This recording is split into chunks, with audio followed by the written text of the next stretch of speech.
परम पूज्य महात्मा गांधी इसी धरती में खेल कूद कर बड़े हुए, यहीं की मां की कोख से पैदा हुए।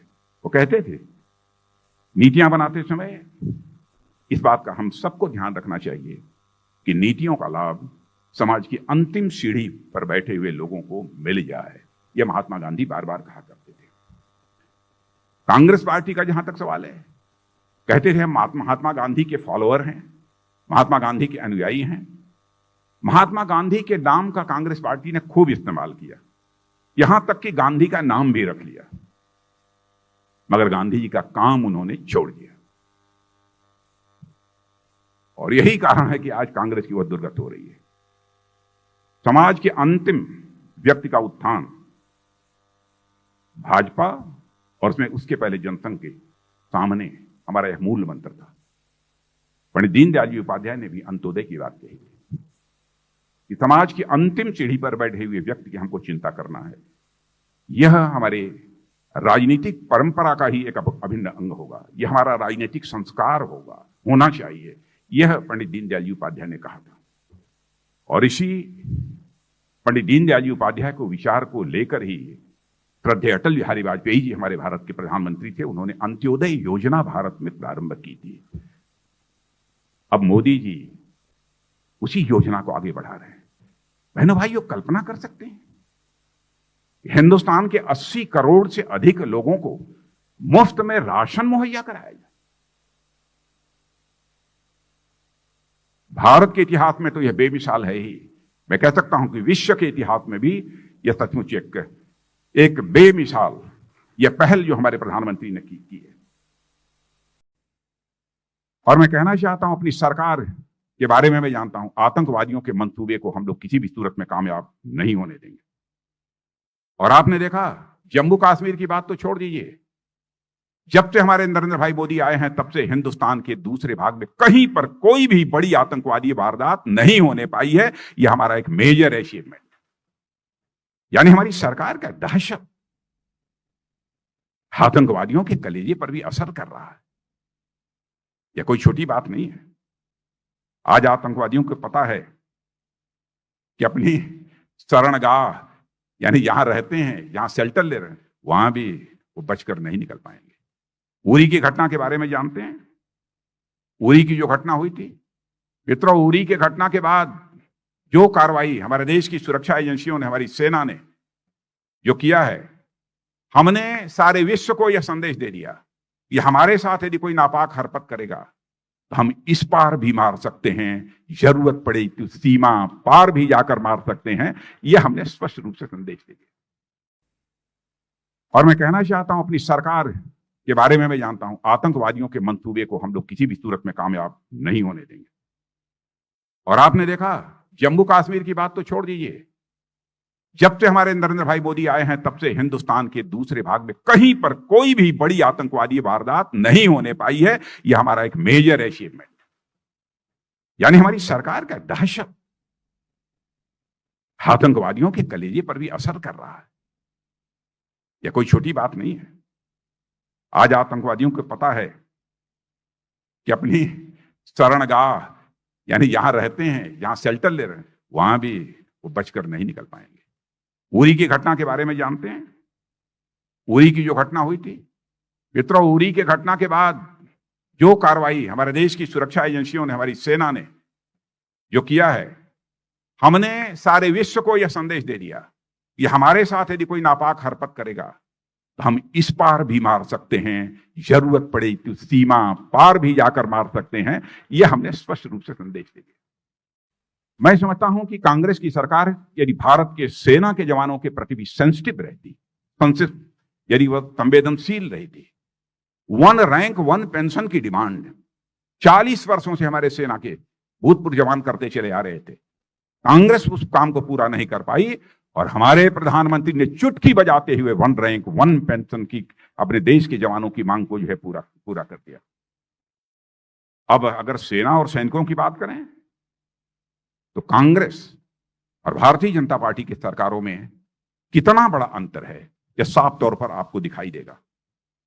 लेकिन यह सब सारा काम करने के लिए राजनीतिक इच्छा शक्ति चाहिए। आज देश की आंतरिक सुरक्षा का जहां तक प्रश्न है, आंतरिक सुरक्षा की जिम्मेदारी अमित भाई के ऊपर है। मित्रों, मैं कह सकता हूं, भारत का गृह मंत्री मैं रहा हूं, उस समय भी हमारी सुरक्षा की एजेंसियों को हम लोगों ने खुली छूट देख रखी है। और हम लोगों ने कहा कि सुरक्षा एजेंसियों को जो तुमको ठीक लगे वह करो, लेकिन आतंकवाद का सफाया इस हिंदुस्तान की धरती से होना चाहिए। सेना के इतना ही नहीं, उस समय तो मैंने एक बात यह भी कह दी थी, यदि बॉर्डर पर यदि पाकिस्तान की तरफ से यदि गोली चलती है तो ऊपर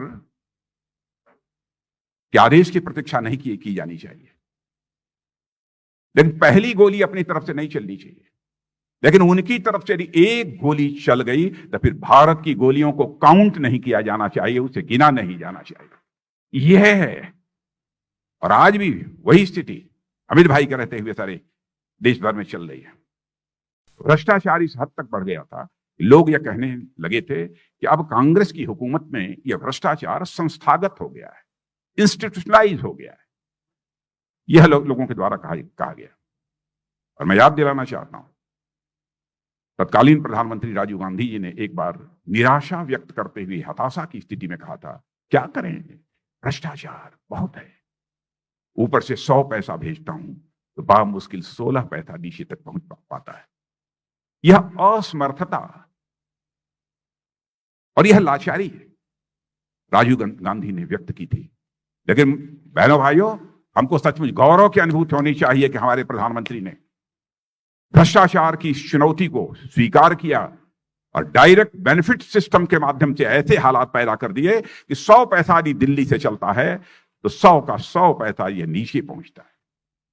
गुजरात के कार्यकर्ताओं को ऊंचे पदों पर भी बैठे हुए मैंने देखा है, तो कार्यकर्ता भाव जो उनके अंदर होना चाहिए वह कार्यकर्ता भाव समाप्त नहीं हुआ है। मैं एक उदाहरण देना चाहता हूं। 2014 में चुनाव हो चुका था, परिणाम आ गए उसी दिन मैं लखनऊ जा रहा था। बीच में ही नरेंद्र भाई का मेरे पास टेलीफोन आया था कि अध्यक्ष जी, अपना नाम लेकर जैसे बोलते हैं मैं बोल रहा हूं। मैंने कहा हाँ, मैं पहचान रहा। उन्होंने कहा कि आप कहां हैं, मुझे आपको अपना रिपोर्ट कार्ड देना है। बताइए, मैं अचंभित था। ऐसे ही इलेक्शन कैंपेन समाप्त करने के बाद आए तो सीधे हमारे घर पहुंच गए और उन्होंने कहा कि मैं आपको अपना रिपोर्ट कार्ड देने आया हूं, क्योंकि जो आपने जिम्मेदारी कैंपेन की सौंपी थी वह जिम्मेदारी हमने पूरी कर ली। बड़े पद पर भी जाने के बाद भी कार्यकर्ता भाव न समाप्त हो, यह बहुत बड़ी बात होती है मेरे दोस्तों। यहीं पर मैं आज की एक घटना की जानकारी आपको देना चाहता हूं। जिस समय हम लोग प्लेन से आ रहे थे, जिस केबिन में हम लोग बैठे थे, मैं बैठा था, हमारे रूपाला जी बैठे थे, आपके प्रभारी भारत सरकार के मंत्री श्री भूपेंद्र सिंह जी बैठे थे, और एक और अधिकारी बैठे थे, वो गुजरात कैडर के अधिकारी थे। मैंने कहा इस केबिन में सब गुजरात से संबंधित लोग बैठे हुए हैं। तो मैंने देखा कि कुछ लोगों के चेहरे पर प्रश्नवाचक चिन्ह था कि 3 तो हो सकते हैं गुजरात से संबंधित, ये चौथा मैं कैसे गुजरात का हो गया। तो मैंने उन लोगों को बतलाया, मैंने कहा भाई पुरुषोत्तम जी रूपाला तो गुजरात के, उस पर किसी को संदेह नहीं है। भूपेंद्र जी हमारे गुजरात के प्रभारी हैं, इसमें भी कहीं कोई संदेह नहीं है। और जो ऑफिसर बैठे थे, मैंने कहा इनका कैडर गुजरात है, इसमें भी कहीं कोई संदेह नहीं है। हाँ, मेरे ऊपर संदेह हो सकता है, मैं उत्तर प्रदेश का रहने वाला, उत्तर प्रदेश का मुख्यमंत्री रह चुका, और मैं कैसे हमारा गुजरात से रिश्ता होगा। तब मैंने लोगों को बतलाया, बहनों भाइयों, जिस मां की कोख से मैं पैदा हुआ हूं, उस हमारी मां का नाम ही गुजराती देवी था। इसलिए मैं कह सकता हूं, गुजरात में भी भारतीय जनता पार्टी को लगातार जो कामयाबी मिल रही है, उसका केवल एक ही कारण है, गुजरात में पॉलिटिक्स ऑफ परफॉर्मेंस है। मुख्यमंत्री ने भी करके दिखाया है और यहां के संगठन के लोगों ने भी उसे करके दिखाया है।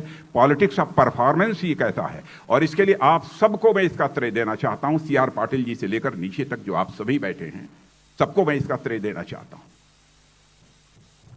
हर यहां पर सत्ता में बैठे हुए लोग ही नहीं, हमारे विजय रूपाणी जी ही नहीं है, वो तो मुख्यमंत्री हैं ही, वो तो परफॉर्म करते ही हैं।